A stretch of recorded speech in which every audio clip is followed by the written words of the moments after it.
Hey, shopping enthusiasts! Ready to unlock the secrets of using vanilla gift cards on eBay? It's not as straightforward as you might think, but don't worry, we're here to guide you through the process. Now, here's the real deal eBay doesn't officially accept vanilla Visa gift cards as a direct payment method.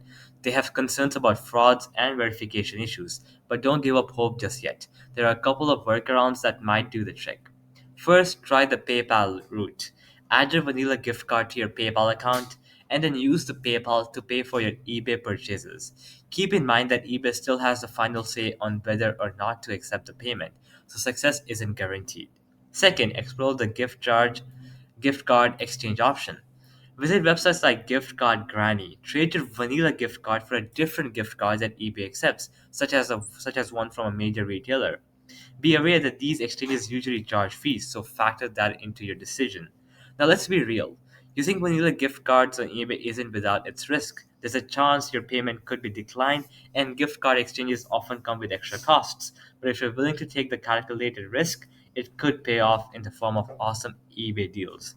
So, alright, guys, that'll be it for the video. I hope it helped you out, and I'll be seeing you guys next time. Peace out.